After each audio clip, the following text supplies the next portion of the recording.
நம்ம தமிழ் சினிமாக்கு மட்டும் இல்லாம இந்திய சினிமாவுக்கே வந்து ஒரு உயரிய விருது என்ன விருதுன்னு கேட்டிங்கன்னா நம்ம இந்தியன் கவர்மெண்ட் கொடுக்கக்கூடிய நேஷனல் அவார்ட் தேசிய விருது தான் வந்து நம்ம இந்தியாவை பொறுத்த வரைக்கும் ஒரு பெரிய விருதாக கருதப்படுது. இந்தியாவில் இருக்கக்கூடிய ஒவ்வொரு துறைக்கும் இந்த தேசிய விருதை வழங்கிக்கிட்டு இருக்காங்க. இந்தியன் சினிமாவை பொறுத்த வரைக்கும் இந்தியன் சினிமாவோட ஆக்டர்ஸ் எல்லாரையும் வந்து ஊக்குவிக்கும் வகையில் தேசிய விருதை வருஷம் கொடுத்துட்டு இருக்காங்க. நம்ம கோலிவுட்டை பொறுத்த வரைக்கும் நடிப்பு ஜாம்பவான்கள் நம்ம நிறைய பேரை சொல்லிட்டு இருக்கோம். அந்த நடிப்பு ஜாம்பவான்கள்ல நிறைய பேருக்கு வந்து இந்த தேசிய விருது கொடுத்ததே கிடையாது. நேஷனல் அவார்ட் வாங்காம நம்ம எல்லார் மனசுலயும் நடிப்பு ஜாம்பவான்களா நடிகர்களா திகழ்ந்துட்டு இருக்கவங்க யாரு அப்படின்றத பார்க்கலாம் வாங்க. நடிப்பு அப்படின்னு சொன்னாலுமே நம்ம எல்லார் மனசுலயும் முதல்ல ஸ்ட்ரைக் ஆகிற ஒரு முகம் சிவாஜி கணேசன் ஐயா அவர்களுடைய முகம் தான். நடிப்பு அப்படின்னு சொன்னாலுமே டிக்ஷனரி புரட்டி பார்த்தாலுமே அதுல வந்து ஈக்குவல் டு சிவாஜி கணேசன் அப்படின்னு எழுதி வச்சிருப்பாங்க. அந்த அளவுக்கு வந்து தத்ரூபமான நடிப்பால நம்ம எல்லாரையும் கொள்ளையடிச்சவர் தான் சிவாஜி கணேசன் அவர்கள். நடிகர் திலகம் அப்படின்னு பேர் வாங்கின நம்ம சிவாஜி கணேசன் அவர்கள் வந்து இது நாள் வரைக்கும் ஒரு தேசிய விருது கூட வாங்கவே இல்லை. பிரான்ஸ் நாட்டுடைய உயரிய விருதான ஷெவாலியே விருதை வாங்கின நம்ம சிவாஜி கணேசன் அவர்களுக்கு இது நாள் வரைக்கும் ஒரு நேஷனல் அவார்டும் கிடைக்கல அப்படின்றது ஒரு வருத்தமா தான் இருக்கு. நடிகர் திலகம் சிவாஜி கணேசன் அவர்களை தொடர்ந்து நடிகையர் திலகம் அப்படின்னு பட்டம் பெற்ற நம்ம சாவித்ரி அவர்களும் இது நாள் வரைக்கும் ஒரு நேஷனல் அவார்டு கூட வாங்கினதில்லை.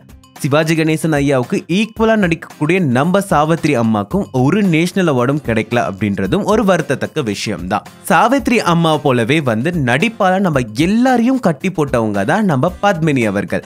நடனத்துல மட்டும் இல்லாம நடிப்பாலையும் நம்ம எல்லாருடைய மனசையும் கொள்ளையடிச்சிட்டு போனவங்க தான் பத்மினி அவர்கள். பரதநாட்டியத்துக்கு அவங்க தான் தலைவி அப்படின்னு சொல்லக்கூடிய நாட்டிய பேரொலின்னு பட்டம் பெற்ற நம்ம பத்மினி அவர்களும் ஒரு தேசிய விருதும் வாங்கல அப்படின்னு கேள்விப்படும்போது ரொம்பவே வருத்தமா இருக்கு.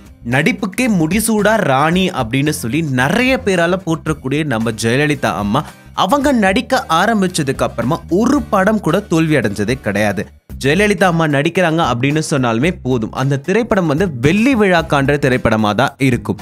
அதுவுமே இல்லாம ஜெயலலிதா அம்மா நடிக்கிற திரைப்படங்கள் எல்லாம் பாத்தீங்கன்னா பெண்களுக்கு வந்து முக்கியத்துவம் கொடுக்கக்கூடிய திரைப்படங்களா இருந்திருக்கு.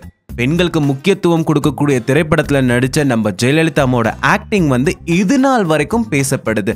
நடிப்புக்கே முடிசூடா ராணியா திகழ்ந்துட்டு இருந்த ஜெயலலிதா அவர்களுக்கும் ஒரு தேசிய விருது கூட கிடைக்கல. மக்கள் மனசுல நீங்காத இடம் பெற்று சூப்பர் ஸ்டார் அப்படின்னு பட்டம் பெற்றவர் தான் நம்ம ரஜினிகாந்த் அவர்கள். ரொம்பவே சூப்பரா தன்னுடைய வில்லத்தனமான நடிப்பால இன்ட்ரடியூஸ் ஆகி அதுக்கப்புறமா ஹீரோவா நடிச்சு இப்போ நம்மளுடைய தமிழ் ரசிகர்கள் மட்டும் இல்லாம உலகத்துல இருக்கக்கூடிய எல்லாருடைய மனசையும் கொள்ளடிச்சவர் தான் நம்ம ரஜினிகாந்த் அவர்கள்.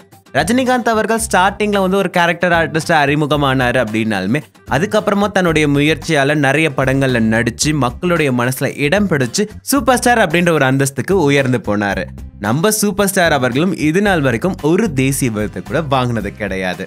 சைல்ட் ஆர்டிஸ்டா இன்ட்ரடியூஸ் ஆகி நடிகர் திலகம் சிவாஜி கணேசன், மக்கள் திலகம் எம்ஜிஆர் அவர்கள், புரட்சி தலைவி ஜெயலலிதா அவர்கள் இவங்க கூட எல்லாம் நடிச்ச நம்ம ஸ்ரீதேவி அவர்களும் வந்து ஒரு தேசிய விருது கூட வாங்கினது கிடையாது. பத்மஸ்ரீ விருது வாங்கின நம்ம ஸ்ரீதேவி அவர்கள் நிறைய திரைப்படங்களை நடிச்சாங்க. கமல் அவர்களுக்கு ஜோடியாவும் ரஜினி அவர்களுக்கு ஜோடியாவும் 80s and 90s பீரியட்ல கனவு நாயகியா திகழ்ந்துட்டு இருந்த ஸ்ரீதேவி அவர்கள் ஒரு தடவை கூட தேசிய விருது வாங்கினதில்லை. ஒரு பெண்ணுனா இப்படிதான் இருக்கணும் அப்படின்றத உடைச்சி ஒரு பெண் இப்படியும் பேசலாம் இப்படியும் இருக்கலாம் அப்படின்னு காட்டின திரைப்படம் தான் அவள் அப்படித்தான்.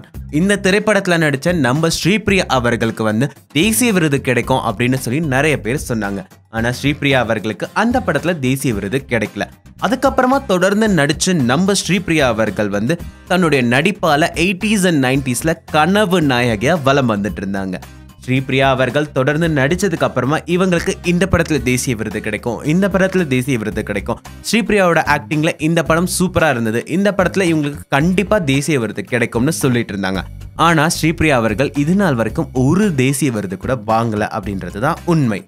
இந்த வீடியோ உங்களுக்கு பிடிச்சிருந்தா லைக் பண்ணுங்க, ஷேர் பண்ணுங்க. மேலும் சினிமாவை பத்தின நிறைய இன்ஃபர்மேஷன்ஸ் தெரிஞ்சுக்கணுமா சப்ஸ்கிரைப் பண்ணுங்க ஃபில்மி பீட் தமிழ்.